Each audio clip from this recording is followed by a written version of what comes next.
Jasmine Crockett just announced her new game that shows how Donald Two Dolls Trump is harming Americans. So, Miss Goss Graves, I want to play a game. It's called Trump or Trans. You ready? Okay. So I'm going to ask you a question, and I want you to tell me whether or not it is Trump or trans people that are responsible. You understand? Got it. Okay, very good. The first one, gutted medical research. Trump.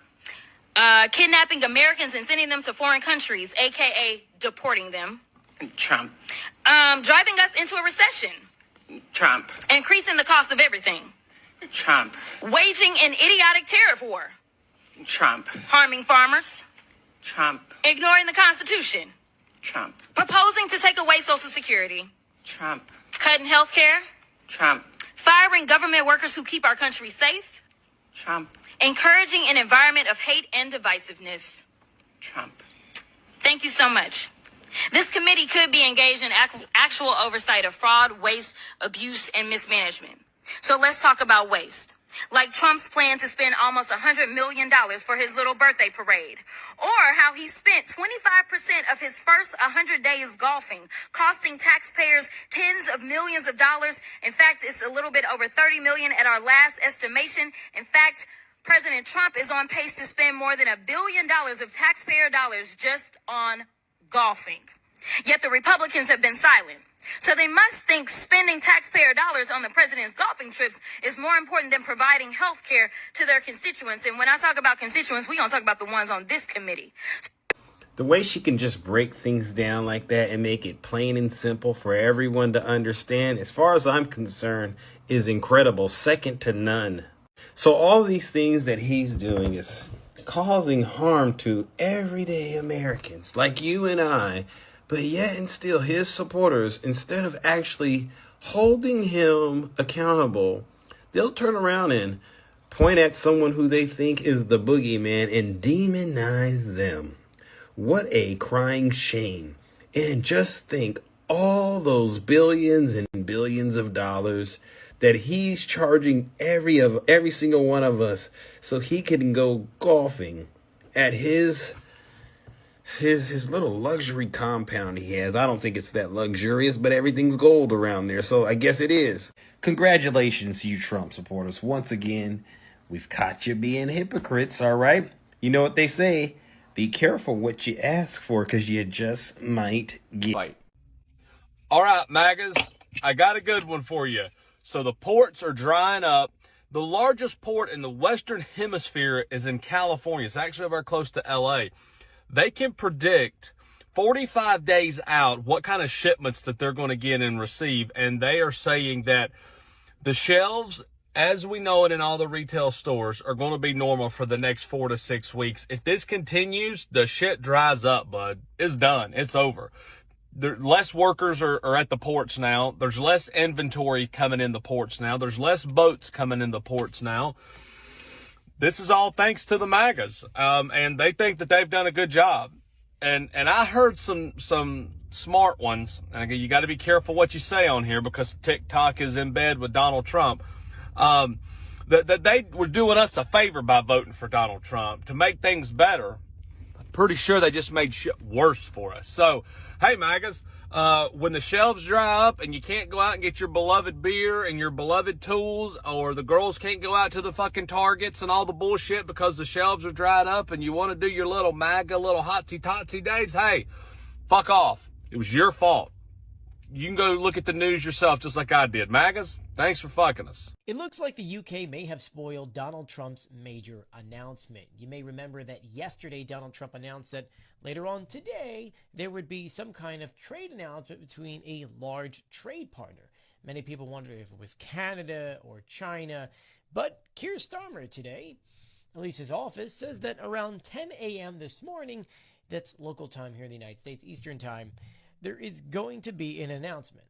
Remember that the UK right now has a 10% tariff across everything, and then things such as steel, aluminum, cars, they have a higher tariff. And of course, the UK also has a tariff on US products coming in around the same range. All that being said, according to Downing Street, Keir Starmer is going to make an announcement about a deal with the United States on tariffs later on today. The grand question is, what will that be? Will it be a reciprocal tariff in which we charge the same, or is it going to be different tariffs for different categories of things? We don't know at this time. As soon as we get that information, I'll be sure to let you know. So please do share my videos and follow me for more.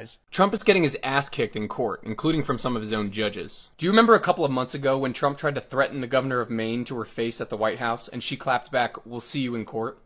Are you not going to comply with it? I'm complying with state and federal laws. We are the federal law.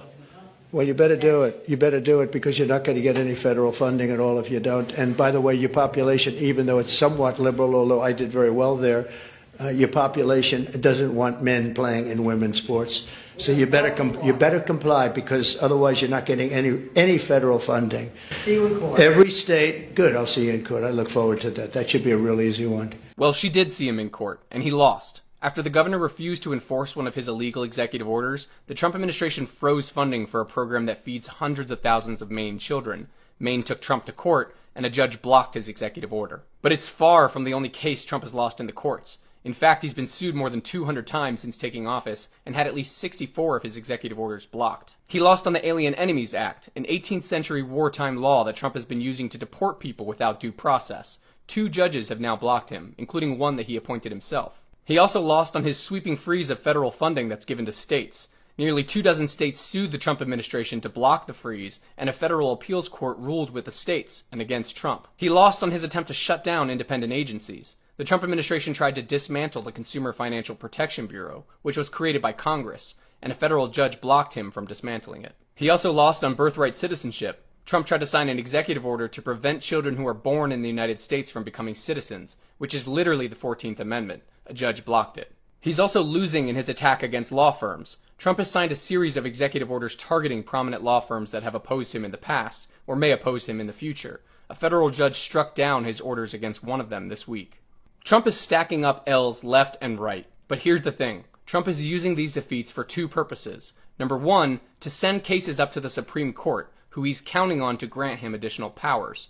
And number 2, to lay the foundation for attacking and ignoring the courts, which he's already starting to do. Trump is throwing everything at the wall to try and overwhelm us. But so far, judges across the country, including some that he appointed himself, are shutting him down. But as I've said many times, we can't count on the courts to save us. So share this video and follow me to keep up with the Prepare for your washers and dryers to get more expensive. Donald Trump just killed the Energy Star program, a program to increase the efficiency of appliances you buy and to let you know how much power they use and how much it will cost you to use them per year. Trump is killing the popular program. You'll recall this little sticker is on washers, dryers, refrigerators, all sorts of big products you buy, big appliances, and it literally tells you how much power, but also literally how much money you will spend per year. And you can look at the different stickers and see, oh, I like that washing machine because it's cheaper, right?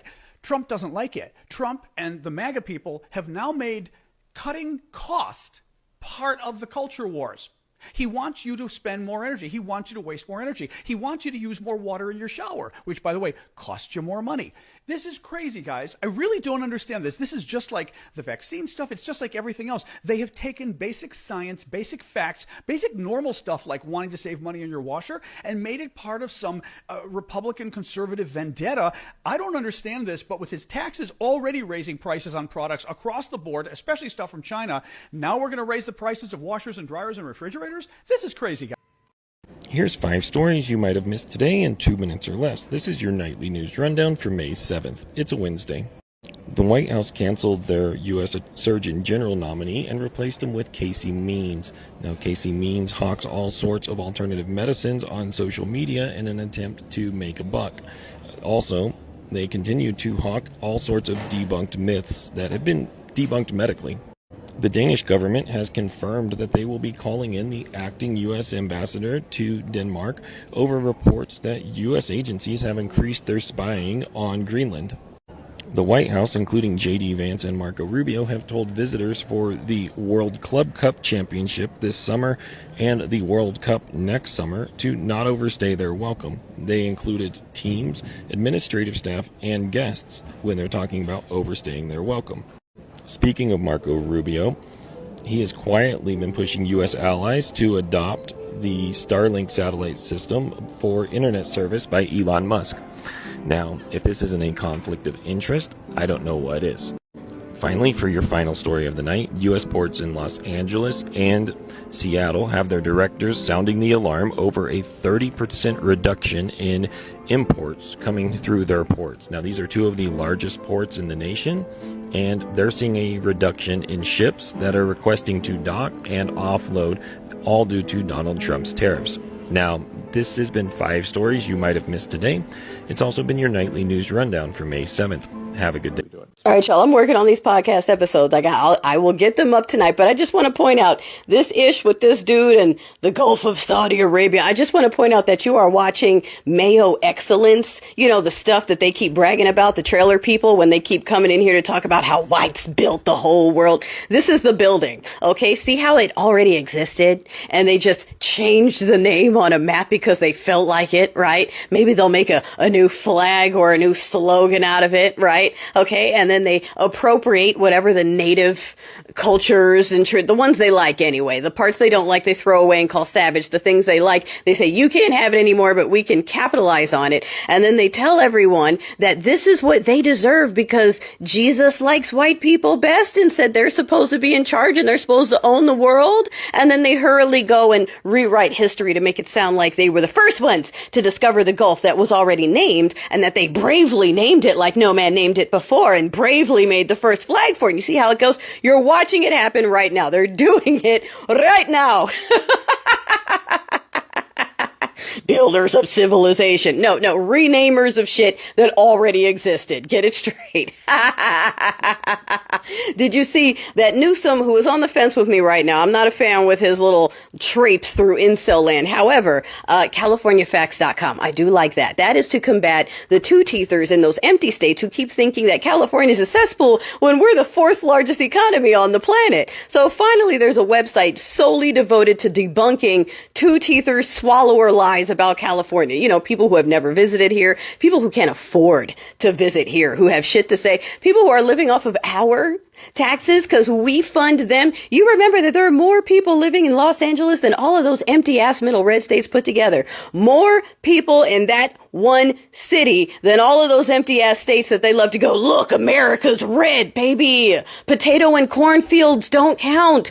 All right. Even down south. That's why they were using the 3/4 rule, because down there land doesn't count. You started using us as bodies to count for. We didn't have any power, but you use us so you could cheat again.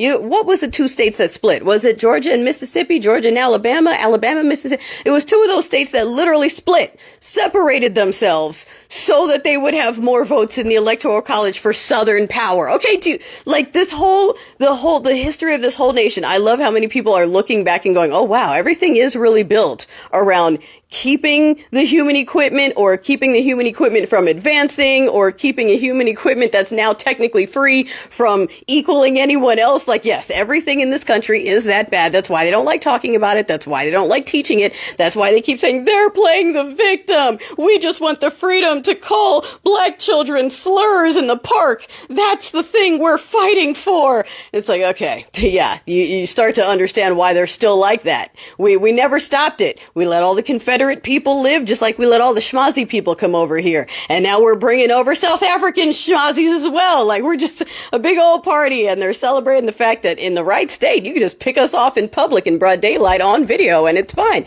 So no, we're not coming outside. And yes, I'm going to talk about it in the episode. Okay. Like I said, we're just talking with our money. We're talking with our money. They have to go outside. We're talking with our money. All right. It's kind of funny that the very same people that'll be like, get out of our country, will come to California and try to take it over for the Pennsylvania states. No, get out of California. Go to Tennessee where it matches your values. Don't come over here. We don't need you to break our state. We're not trying to make it look like trailer country over there. If you break us, who's going to fund the rest of you broke jokes? Come on. Well, actually, you're going to have to answer that question soon enough, because we're going to be ready to leave. If no one else is ready to stand up to this, we will just go support ourselves. Bye.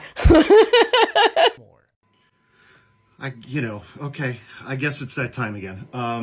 It's about 9:45 a.m. West Coast time on Wednesday, May 7th.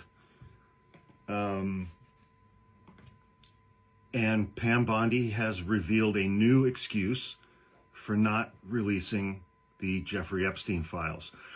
Remember previously that She had said on live TV that the files were on her desk. She then said, well, they're being redacted because, you know, the word Trump appears in there probably thousands of times, probably almost as many times as there are photos of Trump and Jeffrey Epstein available through a simple Google search. What MAGA forgets, what they always forget, well, they don't always forget, is that for 15 years, through the 90s into the aughts, Donald Trump and Jeffrey Epstein were best friends. Donald Trump was quoted in articles about Jeffrey Epstein, about how much he enjoyed hanging out with Jeffrey Epstein, and that Jeffrey Epstein liked beautiful women. Many were on the young side, according to Donald Trump.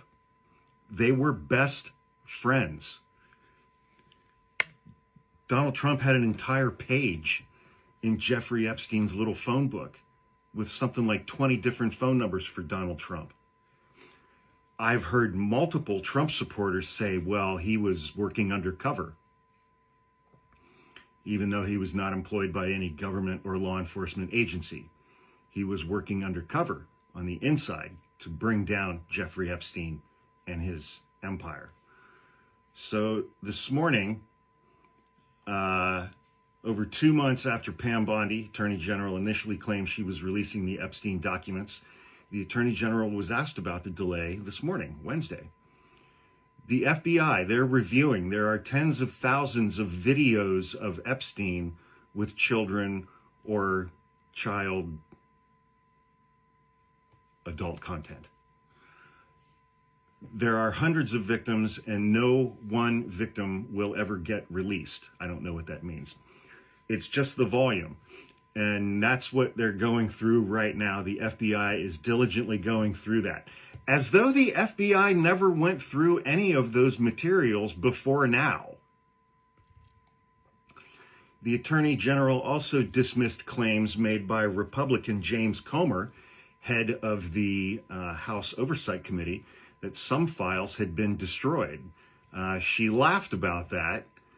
She said, I haven't seen that statement, but I'll call him later and find out. So remember the last time this all blew up?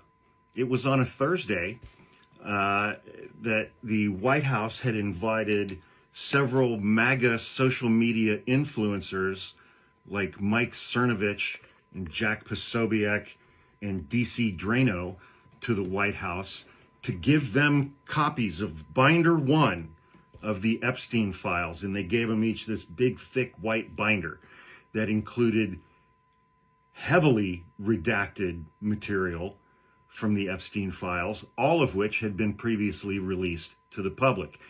And that happened on the same day that the Trump administration had freed the Tate brothers from Romanian custody and welcomed them back onto U.S. soil in the state of Florida. So MAGA is clamoring about the Epstein files on the same day they are welcoming home the Tate brothers, who were worse than Jeffrey Epstein because they employed actual violence against women and minors. Celebrated, reviled, Trump's best friend. Trump got them out of custody. What's the common thread there? That's right, it's Donald Trump, yes. Laura Loomer has been going off on Pam Bondi over the last few days, says we can't trust Pam Blondie anymore. She put up a couple of tweets yesterday just excoriating Pam Bondi and her endless number of excuses. She appeared, I guess, on her own show, Loomer Unleashed, asking, have the Epstein files been destroyed? She said Benny Johnson was asking James Comer about the Epstein files and whether or not we could expect to see them. And, you know, usually you hear all these canned responses from politicians that just go ahead and defend Pam Blondie, right? And they're like, oh, you know, Pam Blondie is doing such a great job, you know. It's like, you know, all of this is is fucking circle jerk bullshit. She's so great, blah, blah, blah, blah, blah. Yeah, right. She's not so great. Trust me, guys. She's really not doing such a great job. We were promised that these files were going to be released on day one. Day one promise. Well, what is it now? Over 100 days into the Trump administration, have we seen any Epstein files? No, we haven't received any Epstein files. That's because Donald Trump is on every single page. How do they not understand this? Trump was sued for raping a 13-year-old girl in Epstein's Manhattan brownstone walk-up, whatever the fuck it is. A 13-year-old girl who looked exactly like his daughter, Ivanka. Then Pam Bondi goes on Fox News. I mean, honestly, every single day. Pam Bondi is on Fox News. She's on Fox News more than she does her job. And people are starting to realize it. Another headline, MAGA seethes as Pam Bondi again stonewalls on the Epstein files. Will anyone ever be held accountable? So the guy who prosecuted, the federal prosecutor who prosecuted Jeffrey Epstein, I think his last name was Acosta in Florida, who gave Jeffrey Epstein the sweetheart deal of a lifetime despite an overwhelming amount of videotape evidence. I mean, Jeffrey Epstein was allowed to serve 6 months in prison, but he was allowed out every day from like 8 to 6 to go to his office. He just had to come back and spend the night in jail. And also, I think one of the other complicating factors here is that during the entire time, Pam Bondi served 2 terms as Attorney General for the state of Florida. During her 2 terms, during those 8 years, Jeffrey Epstein was flourishing in Florida. She never took one step to investigate or prosecute Jeffrey Epstein or any of his co-offenders. Not one. And now she's Attorney General for the United States of America. Again, Donald Trump is on every single page of the Epstein files. Or damn near, allegedly. Many people are saying. Many people are saying.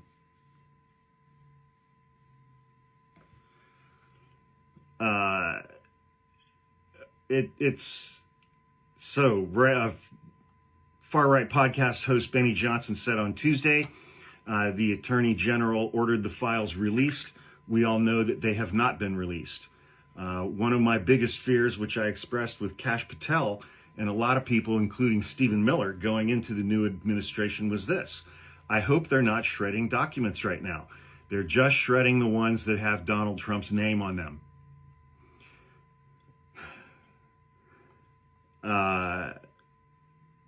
Pam Bondi said there are tens of thousands of videos of Epstein with children. There are hundreds and hundreds of victims, yada, yada, yada.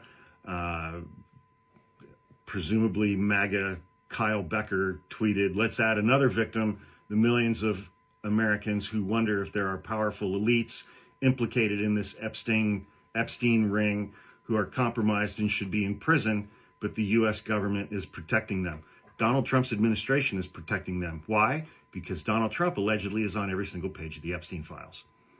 They were best friends for 15 years. So just to review, thousands of files, hundreds of victims, and Epstein and Maxwell did it all themselves. You wonder why the American people don't trust the elites. It also raises the question, are elites simply corrupt and evil human beings? Let's see some action. Charlie Kirk, he's cranky about it.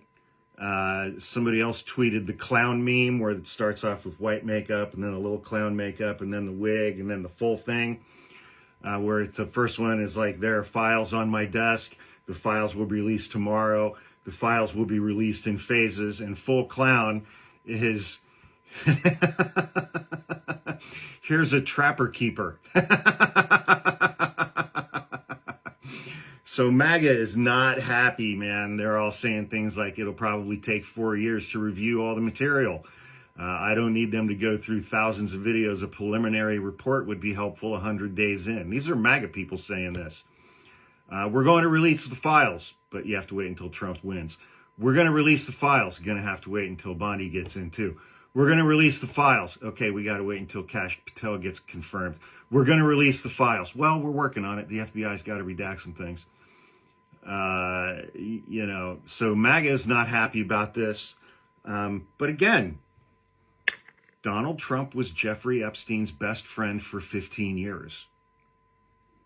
He is all over the Epstein files. There are videos of them partying together and dancing with young women that aired on NBC 20 years ago. What doesn't MAGA understand about this? Trump is a perp.